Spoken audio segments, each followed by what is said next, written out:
The indictment charges 13 Russian nationals and 3 Russian companies for committing federal crimes while seeking to interfere in the United States political system, including the 2016 presidential election. The defendants allegedly conducted what they called information warfare against the United States, with the stated goal of spreading distrust towards the candidates and the political system in general. According to the allegations in the indictment, 12 of the individual defendants worked at various times for a company called Internet Research Agency, LLC, a Russian company based in St. Petersburg. The other individual defendant, Yevgeny Viktorovich Prigozhin, funded the conspiracy through companies known as Concord Management and Consulting, LLC, Concord Catering, and many affiliates and subsidiaries.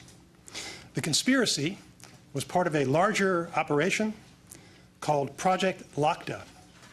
Project Lakta included multiple components, some involving domestic audiences within the Russian Federation and others targeting foreign audiences in multiple countries. Internet Research Agency allegedly operated through Russian shell companies.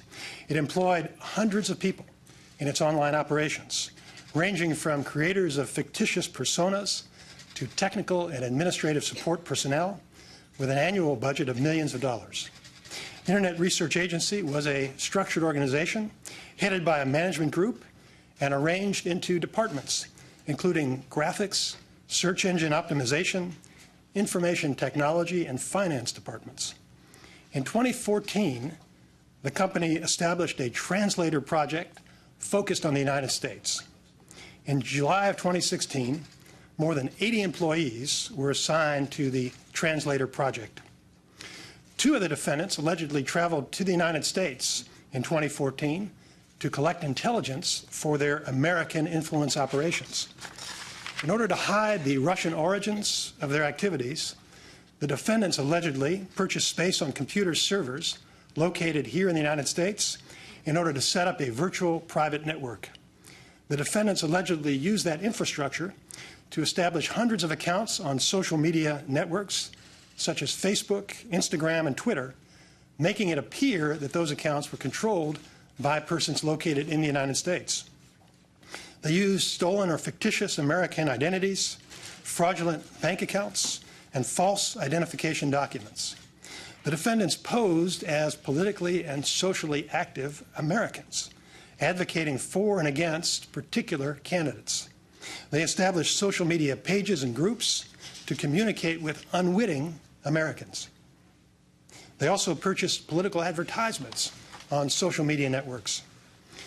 The Russians also recruited and paid real Americans to engage in political activities, promote political campaigns, and stage political rallies. The defendants and their co-conspirators pretended to be grassroots activists. According to the indictment, the Americans did not know that they were communicating with Russians. After the election, the defendants allegedly staged rallies to support the president-elect while simultaneously staging rallies to protest his election. For example, the defendants organized one rally to support the president-elect and another rally to oppose him, both in New York on the same day. On September 13th of 2017, soon after the news media reported that the special counsel's office was investigating evidence that Russian operatives had used social media to interfere with the 2016 election, one defendant allegedly wrote, quote, "We had a slight crisis here at work. The FBI busted our activity. So I got preoccupied with covering tracks together with my colleagues," end quote. The indictment includes 8 criminal counts. Count 1 alleges a criminal conspiracy to defraud the United States by all of the defendants.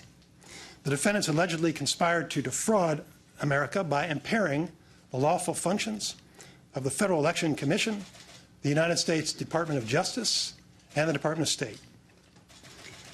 Those organizations of the U.S. government are responsible for administering federal requirements for disclosure of foreign involvement in certain domestic activities.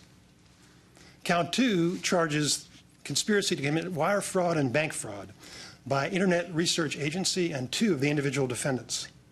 And counts 3 through 8 charge aggravated identity theft by Internet Research Agency and 4 individuals. Now, there is no allegation in this indictment that any American was a knowing participant in this illegal activity. There is no allegation in the indictment that the charged conduct altered the outcome of the 2016 election. I want to caution you that everyone charged with a crime is presumed innocent unless and until proven guilty in court. At trial, prosecutors must introduce credible evidence that is sufficient to prove each defendant guilty beyond any reasonable doubt to a unanimous jury.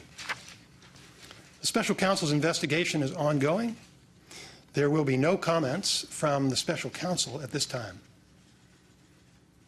This indictment serves as a reminder that people are not always who they appear to be on the internet. The indictment alleges that the Russian conspirators want to promote discord in the United States and undermine public confidence in democracy. We must not allow them to succeed. The Department of Justice will continue to work cooperatively with other law enforcement and intelligence agencies and with the Congress to defend our nation against similar current and future efforts. I want to thank the federal agents and prosecutors who are working on this case for their exceptional service, and I'll be happy to take a few questions. Is there concern that this indictment undermines the outcome of the election? What I've identified for you are the allegations in the indictment. There's no allegation in the indictment of any effect on the outcome of the election. Jessica. On page 4 of the indictment, paragraph 6, it specifically talks about the Trump campaign, saying that defendants communicated with unwitting individuals associated with the Trump campaign. My question is, later in the indictment, campaign officials are referenced, not by their name, by campaign official 1 or 2 or 3. Were campaign officials cooperative, or were they duped? What was their relationship with this? Again, there's no allegation in this indictment that any American had any knowledge. And the nature of the scheme was that the defendants took extraordinary steps to make it appear that they were ordinary American political activists, even going so far as to base their activities on a virtual private network here in the United States. So if anybody traced it back to that first jump, they'd appear to be Americans. Catherine. One more question. Have you had any assurances from the Russians that they will provide these individuals for prosecution?